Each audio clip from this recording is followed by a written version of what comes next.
தாவேக்காவை பொறுத்த வரைக்கும், ஆதவ அர்ஜுனாவை பொறுத்த வரைக்கும் அவர் ஒரு எங்க போனாலும் தன்னை முன்னிலைப்படுத்தக்கூடிய நபரா தான் இருக்காரு. திமுக பார்த்து எதுக்கு பயப்படும்? அந்த கூட்டணியை அவர் தான் அமைச்சது. அவர் தான் சொல்றாரு அந்த கூட்டணி.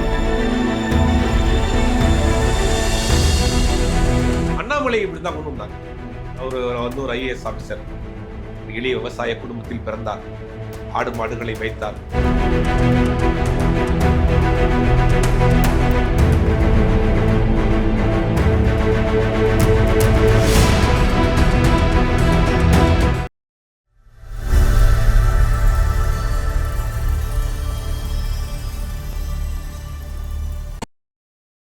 அகரம் நேயர்கள் அனைவருக்கும் அன்பு வணக்கங்கள். இன்று நம்மோடு நேர்காணலில் இணைந்திருக்கக்கூடிய சிறப்பு விருந்தினர், அரசியல் விமர்சகர், பத்திரிகையாளர் திரு சுபைர் அவர்கள். வணக்கம் சார். வணக்கம். ஆதவ அர்ஜுனா விசிகாவில் அவரே தன்னை நீக்கம் பண்ணி இருக்கிறாரு. அதாவது இந்த கட்சியில இனி தொடர முடியாது அப்படின்னு அவரே வெளியே போயிருக்கிறாரு. எப்படி பாக்குறீங்க இத? இல்ல, முதல்ல இந்த ஆதவ அர்ஜுனா யாரு? சமீப காலமா ஆதவ அர்ஜுனா என்னமோ ஒரு பெரிய பொலிட்டிக்கல் ஸ்ட்ராட்டஜிஸ்ட், பல தேர்தலை வியூகம் அமைச்சு பல முதலமைச்சர்களை உருவாகி இருக்கிறாரு, பல நாடாளுமன்ற ஒரு ஹைப்பை கிரியேட் பண்ணிட்டு. எனக்கு இவரை இந்த ஆதவ அர்ஜுனாவை கட்டமைக்கிறத பாக்குறப்ப அண்ணாமலை இப்படித்தான் கொண்டு வந்தாங்க. அவர் வந்து ஒரு ஐஏஎஸ் ஆபீசர், ஒரு எளிய விவசாய குடும்பத்தில் பிறந்தார், ஆடு மாடுகளை வைத்தார், மக்கள் சேவை செய்வதற்காக ஐஏஎஸ் பதவியை திறந்து விட்டு வந்தார்னு இப்படி ஒரு பில்டப் பண்ணி கொண்டு வந்து கடைசியில் வந்து பார்த்தீங்கன்னா ஒரு மோட்டிவேஷனல் ஸ்பீக்கர் அப்படின்னு கொண்டு வந்தாங்க. கடைசியில் ரஜினிகாந்த் கட்சி போவதற்கு இவர் தான் இது சீஃப் மினிஸ்டர் கேண்டிடேட் இவர் தான் அப்படின்னு உருவாக்கப்பட்டார். அதே மாதிரி ஆதவ அர்ஜுனாவை உருவாக்கப்படுகிறார்கள்.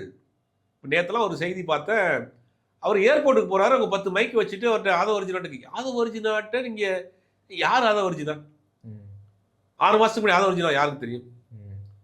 ஒரு கட்சியில ஒரு துணை பொதுச் செயலாளர் இருக்காங்க, அந்த கட்சியில 10 துணை பொதுச் செயலாளர் இருக்காங்க. இப்போ அதுல இவர் ஒருத்தர். இப்போ அந்த கட்சியில் இருக்கக்கூடிய கட்டுப்பாடுகளை மீறி கட்சி கூட்டணிக்குள்ள குழப்பத்தை ஏற்படுத்தி அங்க வந்து சஸ்பெண்ட் பண்ண போறாரு. அப்புறம் அவரே அந்த கட்சி விலகி போறாரு. ஒன்றும் அவர் எந்த கட்சியிலையும் போய் சேரல, ஒரு கட்சி ஆரம்பிக்கல. ஆனால் நான் வந்து ஒரு பொலிட்டிக்கல் ஸ்ட்ராட்டஜிஸ்ட், ஒரு தேர்தல் வியூக அமைப்பாளர், இந்த ஆட்சியினால தான் கொண்டு வரப்பட்டது அப்படி நான் தான் பிரசாந்த் கிஷோரை இந்த இந்தியாவிற்கு அறிமுகப்படுத்தினேன், பிரசாந்த் கிஷோரை வந்து நான் தான் தமிழ்நாட்டுக்கு அறிமுகப்படுத்தினேன், நிறைய விஷயம் சொல்லிட்டு இருக்காரு.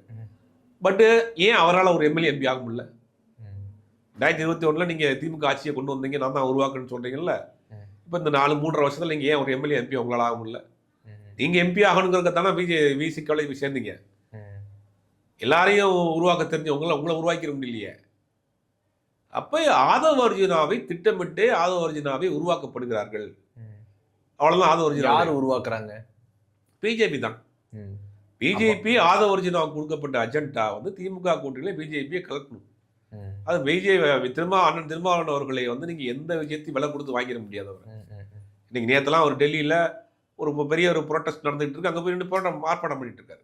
எங்கெங்கெல்லாம் அநீதிக்கு எதிராக பிரச்சனைனா அங்க போய் குரல் கொடுக்குறாரு, போராடுறாரு. ஒரு சமரசம் இல்லாத ஒரு போராளி. அப்படிப்பட்ட ஒரு கொள்கை ரீதியான ஒரு கூட்டணி தமிழ்நாட்டில் இருக்கு. பிரச்சனைகள் அடிப்படையில் சேர்ந்த கூட்டணி இது. கொள்கை ரீதியை தாண்டி தமிழ்நாட்டினுடைய உரிமைகள், பிரச்சனைகள், இதற்காக ஒரு சேர்ந்த ஒரு கூட்டணி. அதை வந்து தேர்தலாக மாத்துறாங்க, மக்கள்கிட்ட போய் சேர்றாங்க, அவங்க வாதங்களை வைக்கிறாங்க, மக்கள் ஏத்துக்கிறாங்க, மிகப்பெரிய வெற்றியை கொடுக்குறாங்க. 2019, 21, 24 இடையில நடந்த உள்ளாட்சி மன்ற சட்டமன்ற தேர்தல்கள் மக்கள் கொடுக்குறாங்க. அப்ப இந்த கூட்டணி வந்து ஒரு பிரச்சனையை பேஸ் பண்ணி இருக்கக்கூடிய கூட்டணி. இப்ப சீட்டு, நோட்டு, இவங்க சொல்ற எல்லா கணக்குகளையும் தாண்டி ஒரு கொள்கை ரீதியாக, பிரச்சனை ரீதியாக, மாநிலம் சார்ந்த உரிமைகள் ரீதியாக இந்த கூட்டணி இங்க இருக்கு ஸ்ட்ராங்கா. இந்த கூட்டணி அகில இந்திய அளவுலையும் இருக்கு. அப்படிங்கும்போது இந்த கூட்டணியை ஒன்றும் செய்ய முடியல. அப்ப இந்த கூட்டணியை கலைக்கணும், கூட்டணி எங்கிருந்து உடைக்கணும். இவருக்கு என்ன கொடுத்தாலும் இவர் விலைக்கு வாங்க முடியாத நபர் இவரு. அப்ப இது உள்ள ஒரு ஆளை விட்டு ஒரு குழப்பத்தை ஒன்று பண்ணுவோம். என்ன சொல்லுவாங்க ஊர்ல பழமொழி சொல்லுவாங்கல்ல, கட்டிச்சோத்துல எளிய கட்டி கல்வி வர்றது மாதிரி உருவாக்கப்பட்டு உள்ள அமைக்கப்பட்டவர் தான் இந்த ஆதவ அர்ஜுனா. உள்ள வர்றாரு, ஒரு கட்சியில துணை பொதுச் செயலாளர் கொடுக்குறாங்க. அந்த துணை பொதுச் செயலாளர்னா கட்சிக்கு தலைமை, எந்த கட்சியா இருக்கட்டும், நீங்க அதிமுக இருக்கட்டும், பிஜேபி எந்த கட்சியா இருக்கட்டும், கட்சி தலைமை எடுக்கிற முடிவு தானே கட்சி இருக்கக்கூடிய அடுத்த கட்ட நிர்வாகிகள் ஒத்துக்கணும். இப்போ கட்சி நிர்வாகி, கட்சியினுடைய தலைவர் ஒரு நிகழ்ச்சிக்கு போக மாட்டேங்கிறாருன்னா அவரை விட்டுட்டு நீங்க போய் அதே மேடையில அங்க போய் நீங்க வந்து அங்க பேசிட்டு இருக்கீங்க. அதை தாண்டி உங்களுக்கு சஸ்பெண்ட் பண்ணப்பட்ட பிறகு வெளியில வந்து கட்சியை விமர்சனம் பண்றீங்க. அப்ப உங்களுடைய நோக்கம் என்ன? இன்னைக்கு வெளியே வந்துட்டீங்க. அதிமுக சேர போறாரா, அவரு தாவேக்கால சேர போறாராங்கிறதெல்லாம் வரக்கூடிய காலங்களில் தெரியும். அப்போ ஆதவ அர்ஜுனாவை தொடர்ந்து வந்து ஊடகங்களுக்கு முன்னிலைப்படுத்தி ஆதவ அர்ஜுனாவை ப்ரமோட் பண்ணி தொடர்ந்து ஆதவ அர்ஜுனாவை வைத்து திமுகவை வசைப்பாடக்கூடிய வேலையை பிஜேபி செய்யுது. அப்ப பிஜேபி தான் ஆதவ அர்ஜுனாவை இயக்குறாங்கன்னு சொல்ல வரீங்களா? இல்லைன்னா யாருக்கு சின்ன குழந்தை கூட கேட்டால் தெரியும். ஏன் ஆதவ அர்ஜுனா ஏன் வந்து ஊழலுக்கு எதிராக நான் வந்து ஒரு புரட்சி செய்ய போறேன், அம்பேத்கர் ஆட்சியை கொண்டு வர போறேன், ஆட்சியில் பங்கு வேணும்னு நீங்க திமுக கேட்குறீங்க இல்லையா? நீங்க அதே மாதிரி ஒரு கூட்டணியை உருவாக்கி எல்லாருக்கும் பங்கு கொடுங்கன்ற. இந்த மன்னராட்சி அப்படிங்கிற இந்த டேர்ம் அப்படிங்கறத பத்தி கேட்கும் பொழுது நான் திமுக பத்தி சொன்னேன்னு நீங்க எப்படி எடுத்துக்கலாம் அப்படிங்கிற மாதிரி அவர் கேள்வி கேட்டிருக்கிறாரு. அன்னைக்கு பேசும்பொழுது பிறப்பின் அடிப்படையில முதல்வர் ஆகக்கூடாதுன்னு பேசிட்டு இன்னைக்கு இப்படி ஒரு பல்ட்டி அடிச்சிருக்கிறாரு. இது என்னவா பாக்குறது நம்ம? இல்ல, பிறப்பின் அடிப்படையில் மத்திய அமைச்சர்களா இருக்காங்களே அதை எப்படி அதெல்லாம் பக்கத்துல விமர்சனம் பண்ணுவாரா? இல்ல, அவர் திமுக சொல்லலன்னே சொல்ல வராரு. திமுக சொல்ல நானும் எந்த கட்சியுமே சொல்லாம சொல்றேன். பிறப்பின் அடிப்படையிலே மக்களை சந்திக்காத ஒரு நாடாளுமன்ற உறுப்பினராக்கி நீங்க அமைச்சர்களாக இருக்கிறாங்களே அவர்களெல்லாம் விமர்சனம் பண்ணுவாரா? சரி, பிறப்பின் அடிப்படையில் இன்னைக்கு பல கட்சியினுடைய தலைவர்களா இருக்கிறாங்க, அதை பத்தி விமர்சனம் பண்ணுவாரா? விஜயகாந்தனுடைய பையன் விஜய் பிரபாகரன் இருக்காரு, பிறப்பின் அடிப்படையில் அந்த கட்சியில் இருக்காரு. விஜயகாந்தனுடைய மனைவிங்கிறதுனால விஜயகாந்த் பிறந்த விஜயகாந்த் கட்சியில இன்னைக்கு போச்சியில் இருக்காங்க. அது வந்து உறவின் அடிப்படையில். ஜி.கே. வாசனுடைய பையன் வந்து ஜி.கே. மூப்பனாருடைய பையன் ஜி.கே. வாசன் வந்து தமிழ்நாட்டில் காமிச்சிருக்காரு, அந்த கட்சியின் எப்படி தலைவராக பிறப்பின் அடிப்படையில். அன்புமணி ராமதாஸ் வந்து இன்னைக்கு பாராளுமன்ற கட்சியினுடைய தலைவராக இருக்கிறார், அது எப்படி பிறப்பின் அடிப்படையில். இதெல்லாம் பேசணுமா இல்லையா? பிறப்பின் அடிப்படையில் நீங்க இந்த கட்சி தான் இருக்காப்ப அகில இந்திய அளவில் இருங்க, தமிழ்நாட்டில் எடுத்துங்க. தமிழ்நாட்டுக்கு கூட சொல்ற எல்லா கட்சியுமே இன்னைக்கு பிறப்பின் அடிப்படையில் வாரிசின் அடிப்படையில் தான் இன்னைக்கு பதவியில் இருக்கிறாங்க. அப்ப அதிமுக இல்லைன்றாங்களே. யாரு இல்லைன்னா ஓபிஎஸ் உடைய பையன் என்ன ஆனாரா, ராஜன் செல்லப்பாவுடைய பையன் இருக்கிறாரு, பல அமைச்சருடைய பையன் இன்னைக்கு பல பொறுப்புல இருக்கிறாங்க. எடப்பாடி பழனிசாமியுடைய பையன் நேரடியாக இல்லாட்டி கூட மறைமுகமாக உள்ள வேலை பார்த்துக்கிட்டு தான் இருக்கிறாரு. தேர்தல் வேலைகளை அவர் தான் நடத்துறாரு. எடப்பாடி பழனிசாமியோட பையன் தான் பண்றாரா? ஆமா, தேர்தல் வேலைகளுக்கு அப்பாவுக்கு பக்கப்படமா இருந்து வேலைகள் செய்யதான் செய்யறாங்க. நேரடியாக அரசியல் களத்துல வராம இருக்காரு, அவ்வளவுதான். பதவிகள் இல்ல, தேவைப்பட்ட போது பதவிக்கு வர போறாரு. இப்ப திருமாவளவன் அவர்கள் வந்து இந்த விஷயத்தை பொறுத்த வரைக்கும் என்ன சொல்றாருன்னா, அவருக்கு ஒரு கால அவகாசம் கொடுத்து அவர் விளக்கத்தை கொடுப்பாரு நாங்க எதிர்பார்த்தோம். ஆனா கட்சிக்கு முரணாக அவர் பொது வெளியில நிறைய பேசிட்டு இருக்கிறாரு. இல்ல, இந்த விஷயத்தை பொறுத்த வரைக்கும் விடுதலை சிறுத்தைகள் கட்சியா இருக்கட்டும், திருமாவளவன் அவர்களா இருக்கட்டும், ரொம்ப நிதானமாக நாகரிகமாக ஜனநாயக ரீதியாக அவருக்கு நிறைய ஸ்பேஸ் கொடுத்தாங்க. இதை பார்த்துட்டு இருக்க எல்லாருக்குமே தெரியும். அவ்வளவு விமர்சனம் பண்ணாரு, எல்லாருமே கொதிச்சாங்க. இவ்வளவு பேசிட்டார், உடனே நீக்கணும். அது கூட டைம் கொடுத்தாரு, ஸ்பேஸ் கொடுத்தாரு. உயர்மன்ற குழு கூட்டி செயற்குழு கூட்டம் கூட்டி அவர் மீது ஒழுங்கு நடவடிக்கை எடுக்கலாமான்னு கேட்டு அவருக்கு விளக்கம் கேட்டு ஒரு ஜனநாயக ரீதியாக ஒரு கட்சி எப்படி இருக்குங்கிறதுல அவர் ரொம்ப ஸ்பேஸ் கொடுத்து போனார். ஒரு அளவுக்கு மேலே அவர் வந்து உள்ள வந்து வேற ஒரு நோக்கத்தோடு தான் வந்திருக்கிறாரு அப்படின்னு தெரிஞ்ச பிறகுதான் அவருக்கு 6 மாசம் சஸ்பெண்ட் பண்ணப்பட்டார். 6 மாசத்துல கூட அவர் வந்து திருப்பி மனமாற்றம் ஏற்பட்டு வந்துருவார் அப்படிங்கிற ஒரு டைமும் கொடுக்கப்பட்டது. ஆனால் தொடர்ந்து அதை பற்றி திருப்பி பேசிட்டே இருந்தார்.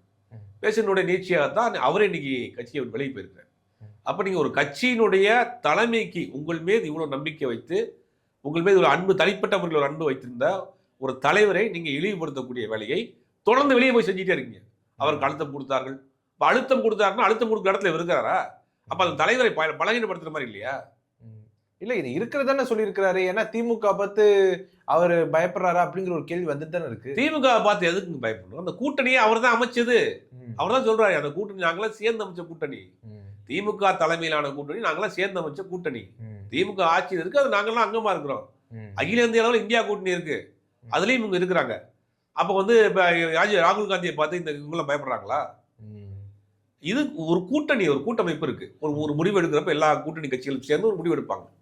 அப்ப அந்த கூட்டணியில் இருக்கக்கூடிய ஒரு கட்சி ஒருத்தரை விமர்சனம் பண்றப்ப எல்லாரும் கேட்கத்தானே செய்வாங்க.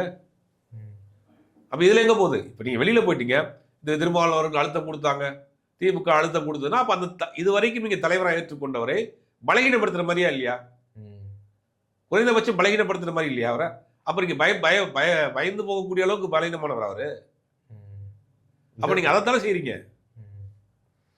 அப்போ உங்களுக்கு நோக்கம் வந்து இந்த கூட்டணிக்குள்ள ஒரு சலசலப்பை ஏற்படுத்தணும். உங்களுக்கு உண்மையான அந்த தலைவர் மீது பெரிய பற்று பாசம்லாம் கிடையாது. இது வரைக்கும் உங்களை அழகு பார்த்து துறை பொதுச்செயலாளராக கொடுத்து அழகு பார்த்தவங்கள நீங்க கடைசியா செஞ்சுட்டு போனது அந்த கட்சி தலைவர் மீது நீங்க ஒரு அவதூறத்தான் சொல்லிட்டு போறீங்க. அவரை வந்து பலகீனப்படுத்த தான் பாக்குறீங்க. அவருடைய தன்னிலை விளக்கத்தின்படி அவர் என்ன சொல்றாருன்னா, விசிகாவுடைய கொள்கையின் அடிப்படையில் தானே வேலை செஞ்சேன் அப்படின்னு சொல்றாரு. அவரு விசிகாவோட கொள்கை அடிப்படையில் 10 பொதுச்செயலாளர் இருக்காங்க, துறை பொதுச்செயலாளர். அவங்களாம் பேசாமல் இருக்கிறாங்களே. நீங்கள் உங்களுடைய கொள்கை அடிப்படையில் வேலை செய்யணும்னா நீங்கள் யார்கிட்ட சொல்லணும்? இப்போ நீங்கள் ஆட்சி அதிகாரத்துக்கு வரணும், கூட்டணியில் உங்களுக்கு வந்து பங்கு வேணும்னா செயற்குழு பொதுக்குழுல பேசணும். நம்ம ஆட்சி அதிகாரத்துக்கு வரணும், நம்ம வந்து பதவிக்கு வரணும், நீங்கள் வந்து இந்த முறை அதிகமாக சீட் கேளுங்க, பதவியில் பங்கு ஆட்சி அதிகாரத்தில் பங்கு கேளுங்க அப்படின்னு கேட்டுட்டு தலைவருக்கு அந்த நிர்பந்தத்தை கொடுத்தா தலைவர் போய் அங்கே பேசுவார். நீங்கள் வந்து வெளியில் பேசுறதுக்கு உங்களுக்கு என்ன ஒரு ரைட்ஸ் இருக்குது? அப்போ தலைமை எதுக்கு இருக்குது? ஒரு கட்சி ஒரு கட்டமைப்பு இருக்குல்ல. அப்போ உங்களுக்கு இதை நீங்கள் பேச உங்களுக்கு என்ன ரைட்ஸ் இருக்குது? உங்களுக்கு கட்சியினுடைய ஆட்சி அதிகாரத்துக்கு உண்மையிலேயே நீங்கள் ஆட்சி அதிகாரத்துக்கு வேணும் அப்படின்னா தேர்தல் நேரத்தில் ரொம்ப புத்திசாலித்தனமான ஆள் தான் தேர்தல் நேரத்தில் எங்களுக்கு இவ்வளோ சீட் கொடுக்கணும், நாங்கள் அப்போ தான் நாங்கள் வந்து நிற்போம், இந்த கூட்டணியில் இருப்போம் அப்படிங்கிற ஒரு அழுத்தத்தை கொடுத்துருக்கலாம். ஆதவர்ஜினா ஒரு அவ்வளோ பெரிய புத்திசாலி இல்லைங்கிறதுக்கு இதான் ஒரு சாம்பிள். நீங்கள் தெளிவான ஆளாக இருந்தாருன்னா கட்சிக்குள்ள ஒன்று நல்லா இருந்திருப்பாரு. இவரெல்லாம் பெரிய பொலிட்டிக்கல் ஸ்ட்ராட்டஜிஸ்ட், பெரிய அறிவாளி நினச்சிட்டு இருக்காங்க. ஆதவர்ஜினாவுக்கு அந்த அளவுக்கு இல்லை. கையில் பேனா வச்சா அம்பேத்கர் ஆக முடியாது. உண்மையிலேயே வந்து உங்களுக்கு கொடுக்கப்பட்ட அஜெண்டாவில் நீங்கள் ஃபெயிலியர் ஆயிருக்காரு. அவர் அந்த கூட்டணிக்குள்ள ஒரு குழப்பத்தை ஏற்படுத்தி திமுக கூட்டணியிலிருந்து பிஜேபி கழட்டிட்டு வாங்கன்னு உங்களுக்கு கொடுக்கப்பட்ட அஜெண்டா 6 மாசத்துலேயே கண்டுபிடிச்சிட்டாங்க கொண்டு. அப்போ உங்களுக்கு அதுலேயும் வந்து சரியாக வேலை செய்யலை. திமுகவுக்கு போனீங்க, அங்கே துரத்தி விட்டாங்க. விசிகாவுக்கு வந்தீங்க, விசிகாவில் 6 மாசத்துல கைகளும் பிடிச்சிட்டாங்க. அப்போ உங்களால் ஒரு வேலையை கூட ஒழுங்கமாக செய்ய முடியல. ஆனா ஆதவர்ஜுனா சொல்லும் பொழுது நான் பதவியை எதிர்பார்த்துலாம் வரல அப்படின்னு அவர் சொல்றாரு. இப்போ விடுதலை சிறுத்தைகளுடைய துணை பொதுச் செயலாளர்கள் ஒருத்தராக இருக்கக்கூடிய வன்னியரசு அவர்கள் சொல்லும் பொழுது அவருக்கு ஏதோ ஒரு பதவியை எதிர்பார்த்தாரு, அதுக்காக சண்டை போட்டாரு அப்படின்னு சொல்றாரு. எதை நம்புறது? நாடாளுமன்ற தேர்தலில் அவருக்காகத்தான் சீட் கேட்டாங்க திமுக கூட்டணியில். 2 தனி தொகுதி, ஒரு பொது தொகுதி ஆதவர்ஜுனாக்கு தான் கேட்டாங்க. கடைசி வரைக்கும் ஃபைட் பண்ணாங்க. திமுக யாருக்கு கொடுக்க போறீங்க வாங்கின்னு தெரியும், அதனால கொடுக்கல. அதனால அந்த கோபம் அவருக்கு அதுவும் மேலும் ஒரு கோபம் ஆயிடுச்சு அவருக்கு. ஒருவேளை திமுகவுக்கு முதலே தெரியுமா இந்த விஷயம்? இப்படிலாம் ஆதவர்ஜுனா யாரும் திமுகவுக்கு தெரியாதா? திமுக 50 வருஷ கட்சிங்க அது. ஆதவர்ஜுனா திமுகவுக்கு ஒரு சின்ன ஒரு என்ன சொல்றது, ஒரு சின்ன பையன் தான் அந்த கட்சிக்கு. ஆரம்ப காலகட்டத்தில் திமுகவுக்கு வேலை செஞ்சதுனாலயா இல்ல அதனால எதனால ஆதவர்ஜுனா முன்னே தெரியும் சொல்றீங்க? ஆதவர்ஜுனா அவருடைய செயல்பாடுகள் தான். ஆதவர்ஜுனா வந்து நான் வெளியில நான் தான் இந்த ஆட்சியை உருவாக்குனேன் அப்படின்னு வெளியில பேசுறாரு, கட்சிக்குள்ள பேசுறாரு. அப்படிங்கும் போது அவங்களுக்கு தெரியாதா இவருடைய செயல்பாடு அப்படின்னு? உதாரணத்துக்கு ஆதவர்ஜுனாவுக்கு எதுக்கு விசிகாவுக்கு வர்றாரு? இத்தனை கட்சிக்கு ஏன் விசிகாவுக்குள்ள வர்றாரு? விசிகாவுக்குள்ள வர்றதுக்கு காரணம் திமுக கூட்டணிக்கு விசிகாவை கழட்டணும். அதுதான் அவர் கொடுக்கப்பட்ட அஜெண்டா. அதை நீங்கள் என்ன பண்ணியிருக்கணும், இன்னொரு ஒரு வருஷம் அங்கே இருந்து கட்சிக்குள்ள நண்பத்தன்மை வாங்கி கட்சிக்குள்ள ஸ்ட்ராங் ஆகிட்டு அப்புறம் தேர்தல் நேரத்தில் அந்த வேலையெல்லாம் செஞ்சுருக்கணும். நீங்கள் கொடுக்கப்பட்ட அஜெண்டாவை 6 மாதத்துக்குள்ளேயே மாட்டிக்கிட்டீங்க. அப்போ அந்த வேலையை கூட உங்களால் சரியாக செய்ய முடியல அப்படிங்கிறது தான் இப்போ வரக்கூடிய செய்திகள், அவர் பேசக்கூடிய பேச்செல்லாம் பார்க்குறப்ப தெரியுது. இனிமே ஆதவர்ஜுனாவுடைய அரசியல் பயணம் எப்படியா இருக்குன்னு நினைக்கிறீங்க? ஆதவர்ஜுனா வந்து ஏறக்குறைய அதிமுகவோட பயணிக்கிறது தான் வாய்ப்பு இருக்கு. சப்போஸ் அவர் தாவேகா கூட போனால் தாவேகா 2ஆக பிரிக்கும். தாவேகாவை பொறுத்த வரைக்கும், ஆதவர்ஜுனாவை பொறுத்த வரைக்கும் அவர் ஒரு எங்கே போனாலும் தன்னை முன்னிலைப்படுத்தக்கூடிய நபராக தான் இருக்கார். 4 சட்டமன்ற உறுப்பினர்கள், 2 நாடாளுமன்ற உறுப்பினர்கள், பல உள்ளாட்சி அமைப்புகள், பழைய துணை மேயர்கள், மாநகராட்சி உறுப்பினர்கள் அப்படின்னு ஒரு பெரிய ஒரு 3வது 4வது பெரிய கட்சியாக இருக்கக்கூடிய விடுதலை சிறுத்தை கட்சியில் துணை பொதுச் செயலாளராக கொடுத்த பிறகு அவர் அந்த கட்சியை தன்னை வளர்த்துக்கிறதுக்கு, தன் கம்பெனியை வளர்த்துக்கிறதுக்கு தான் பெரிய லெவலில் போனார். அங்கே போய் தான் பிரச்சனையில் 6 மாதத்தில் மாட்டி வெளியே வர்றார். அப்படிங்கும் போது விஜயெல்லாம் ஒன்றும் களத்துக்கே வராத ஒரு கட்சி. அப்படிங்கும் போது முழுவதுமாக கட்சியை தன் கண்ட்ரோலில் கொண்டு வர பார்ப்பார். அப்போ ஆல்ரெடி இது வரைக்கும் இருக்கிறாங்கல்ல, அப்போ அங்கே இருக்கிற குறிப்பிட்ட ஆட்கள் கண்டிப்பாக ஒரு பெரிய செட் ஆஃப் பீப்புள் வெளியேற ஆரம்பிச்சுவாங்க. அப்போ தாவேகாவில் ஒரு மிகப்பெரிய ஒரு பிளவு ஏற்படும். அது விஜய்க்கும் கண்டிப்பாக தெரியும். அதனால விஜய் வந்து இப்போ வரைக்கூடிய தகவல் என்னன்னா, தாவேகாவுக்குள்ள ஆதவர்ஜுனா வருவதை விஜயை விரும்பலை அப்படிங்கிற மாதிரியான ஒரு தகவல். ஆனால் அதிமுகவோட பேச்சுவார்த்தை நடத்திட்டு இருக்கிறாரு. அதிமுகவை பொறுத்த வரைக்கும் பெரிய ஒரு யங்கு ஒரு இந்த மாதிரி பொலிட்டிக்கல், இந்த மாதிரி ஐடி உள்ள ஒரு ஆள் வேணும் அப்படி எதிர்பார்க்குறாங்க. இவருக்கும் அதிமுகவுக்கு போனால் நம்ம ஏதாவது ஒரு பதவிகளை வாங்கிக்கலாம், ஒரு ஆள் ஆண்ட கட்சி இன்னைக்கு எதிர்கட்சி அப்படிங்கிற ஒரு சேஃபாக இருக்கட்டும் அப்படிங்கிறதுக்காக அதிமுக நோக்கி அவரும் போகிறாரு. அதற்குண்டான பேச்சுவார்த்தைகள் தான் நடந்துக்கிட்டு. உங்களுடைய நேரத்தை ஒதுக்கி எங்களோட கருத்துல பந்தமைக்கு நன்றி சார்.